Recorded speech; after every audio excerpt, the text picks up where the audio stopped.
Hey everybody, this is Alzorath, and welcome back to Battletech. You've done excellent work, Commander Kasara, and yes, I intentionally included that cinematic at the very beginning. Ooh, I liked it. But anyway, you've earned yourself an opportunity to do more. Meet your real client. I don't believe that she needs an introduction. Continue. Kamea Arano. She is still alive. Oh my. Who'd have guessed it? I'm happy to see you again, Big Al, or should I say, Commander. You've done well for yourself. The old man would be pleased.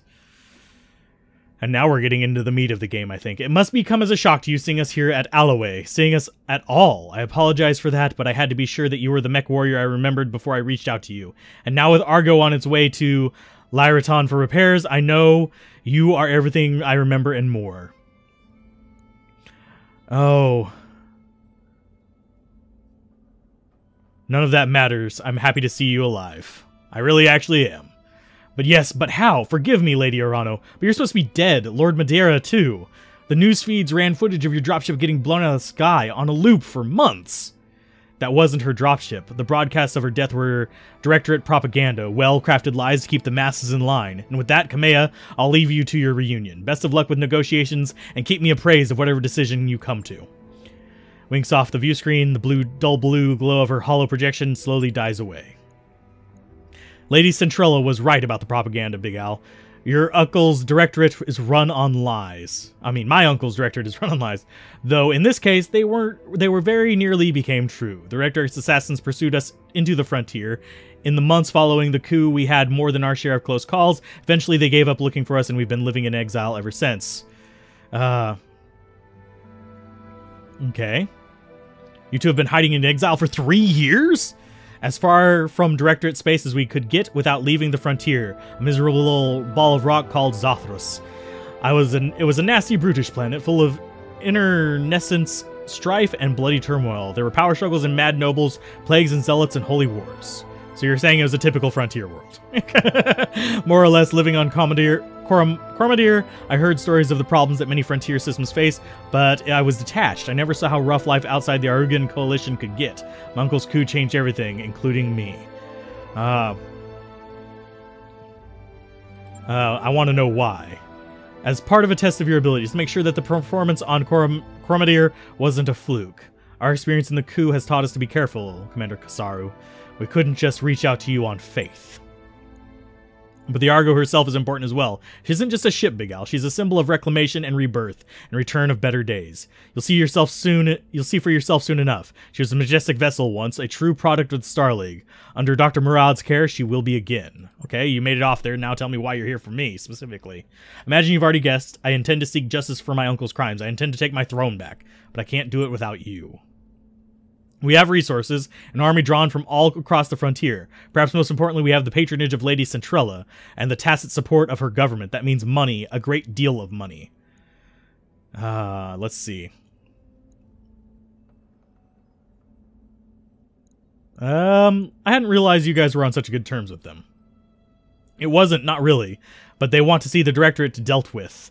And it isn't in their interest to do it themselves. They'd prefer to keep their own hands clean. In light of this, Kamea's claim to the throne is an asset worth paying for. The rimward periphery is a powder keg. Tensions between the Taurian Coordinate and the Federated Suns are high, and my uncle's military posturing could be viewed as provocation by either side. If open conflict between the superpowers were to erupt, it'd be difficult for anyone to remain neutral. The magistracy wants to avoid getting dragged into a major war, and your house, Centrella's best hope for a clean solution. They'll fill your war chest, you remove the Directorate from the board, and the magistracy lets tensions between the Federated Suns and the Taurians simmer down on their own. And I'm reading the situation correctly? Indeed.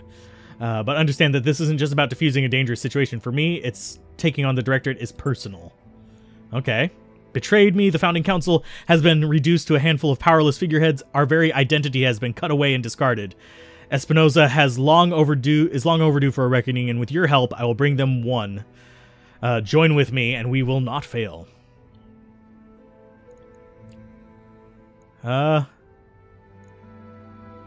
You've already sold me. I pledge myself. Yeah, we're going to be the noble ones on this one.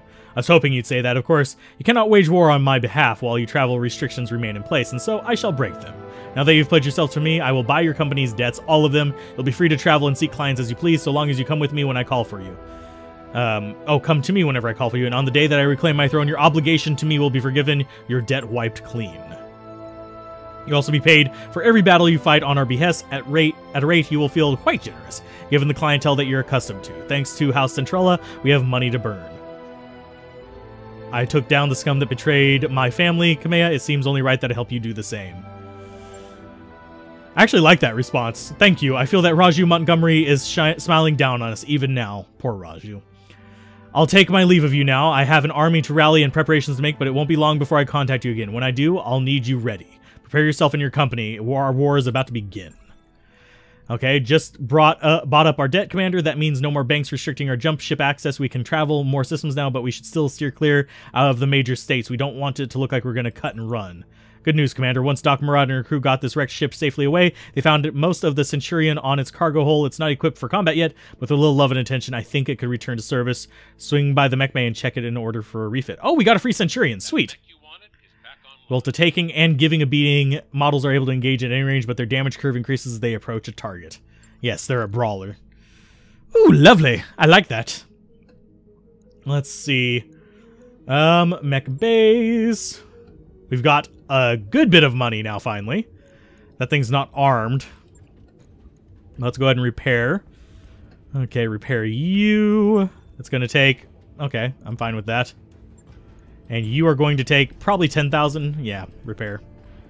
So you guys are refitting. This is something that I want to refit, and we get to refit it from scratch. So let's go ahead and throw a bunch of armor on this first of all, because it is a tank. It needs to be tanky armored too. So load that up to the brim and see how many tons we have to work with. And I want it to be an even amount, so we're going to load up on that. Okay, let's go ahead and load these up until we have 32. Ah. There. I don't like it not being balanced. So we've got 3 missile slots there. We've got a gunnery and a support slot there. So we don't really have any really good... Let's go ahead and see what ballistics we have. Okay, we've got an AC2 and we've got an AC... I thought we had an AC5 or an AC10, but we apparently do not. What lasers do we have? He doesn't have... Oh, he does have 2 laser hardpoints in the middle. Could put some large lasers in there or some medium lasers.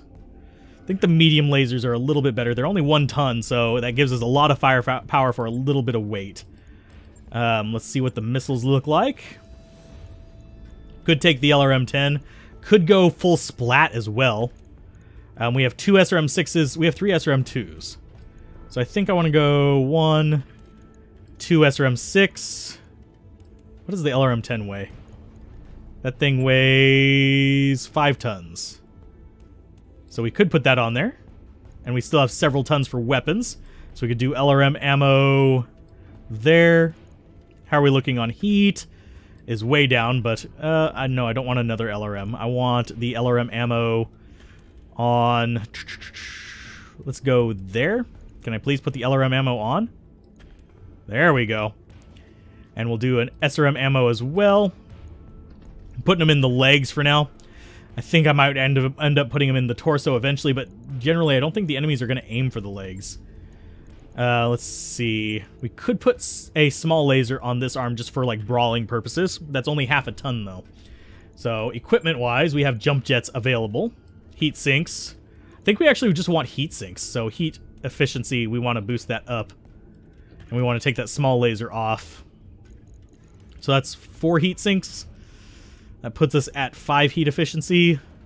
Not really ideal, but it's not terrible either. And the 2 medium lasers and the SRM-6s give us a lot of brawling ability. We could, in fact, probably ditch the LRM and get more of that. I think this is a good start. This is a start. It's not great, it's a start. So I think that's where we're going to sit on that guy. Confirm, and it's going to take 4,734 days. Confirm. We'll go ahead and throw that at the very end of our thing. I'll let you know when that's done. So everything else is looking good. Components... storage. We've got... We don't have all the parts for anything, but we have a spider. We have Griffin parts, Locust, Panther, Commando. We actually have 2 Commando parts. We have the Commando 2D, which is a laser with missiles, and we have the Commander 1B, which is a lot of lasers with a few missiles. So those are interesting. The Jenner, I don't know if it's the good Jenner or not. It's an okay one. It's got lasers and missiles. It's going to be hot. Very, very hot. Oh, geez. Do I want to actually move out? Do we need more, like, mech support here?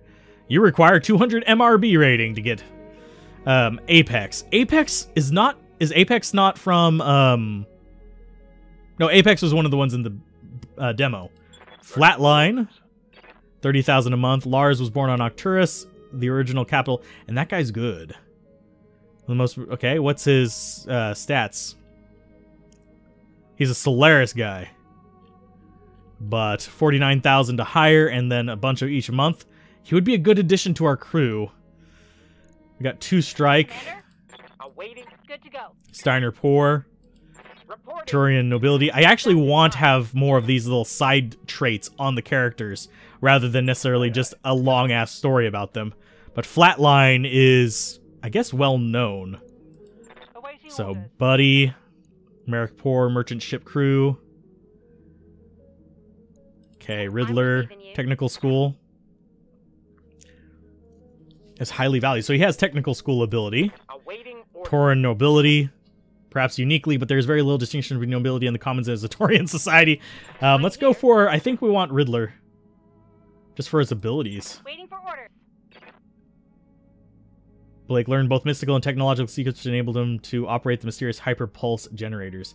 She might be better, because that seems like something that would actually be useful later on.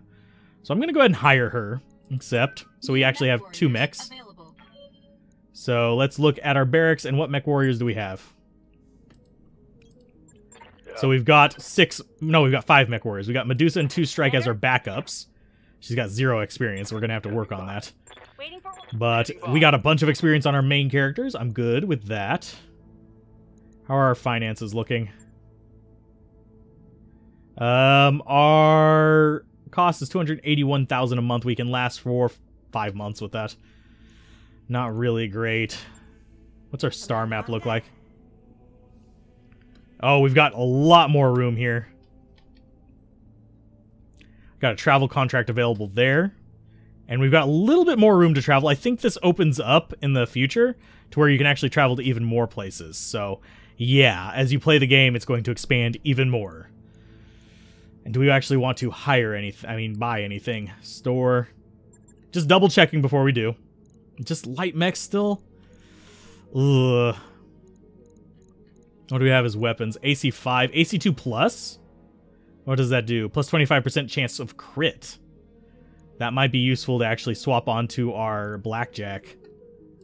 And the AC10 is very long range.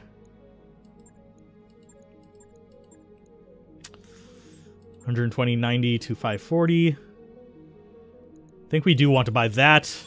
We're not being too stringent on our stuff, but we do want that AC5 as well. We'll go ahead and buy a Flamer. We'll buy 2 Flamers. And yeah, the mechs not really offering us a lot of good things there. We don't have any parts of mechs that we can sell. We've got heavy jump jets, which are for heavies and assaults, I think. Is that not what it is? Yeah, that's for heavies and assaults. It weighs a ton. Literally. Anyway, let's go ahead and go for our contracts. See which ones are available. Oh, trap sprung. We're getting a number of reports from agents on the ground of a powerful mech sporting Merrick colors. A single mech operating on its own, out in the middle of nowhere, sounds like a trap. Our plan is to spring this trap and see who comes to investigate. Engage the mech, intercept the forces the Free World League sends to defend it, and destroy all of them. Forewarned is forearmed, sure, but still meant to be a trap. This could be dicey. Let's go ahead and negotiate. I think we want to go for... let's go for 2. Or, no, we'll go for 1. We actually do need more money, too, though. So... yay. That seems like a good bit. Oh, we can't get any rep from this? None. So, yeah, no reputation from this. Ugh. So, let's go for 2 to 8? Or do we want more money? We could just get 2 random things. No, we definitely want to be able to choose some of our stuff. So we're going to go like that, except... And let's launch! Let's get over there. I eventually want to be able to buy some of my medium mechs. Organized chaos in the morning briefing. Yang chimes in. Commander, the leopard is too small for my mech tech to keep tripping over everything. We've talked about this. We can't exactly knock down any walls. What if we move some supplies into other parts of the leopard? The bunks, the kitchen, the hell, even store some boxes in the cockpit if it'll help.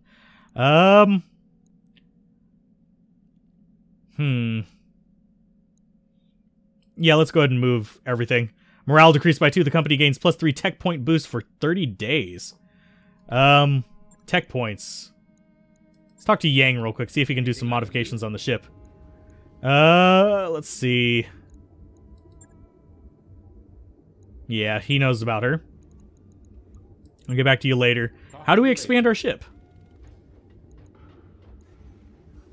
Yeah, there isn't really anything we can do to expand our ship or upgrade our ship. Tech points. Oh, tech points just increase the speed at which we do that work. Okay. So, continue on.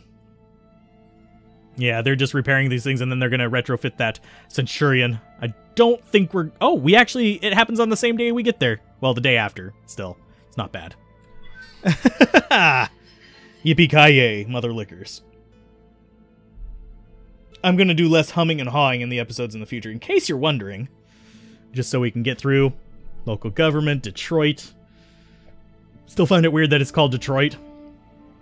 Maybe it's a auto factory? No, it's not.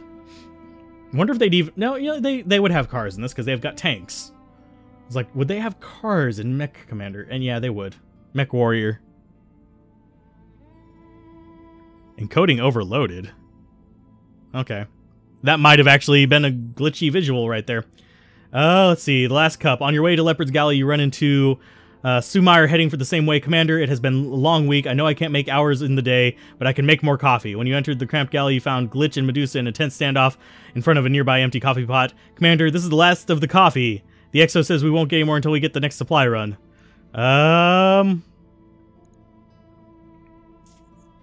Glitch and Medusa. Split the coffee between them. Glitch and Medusa got high spirits. Yay. Let's go ahead and continue on. Not really interested in that.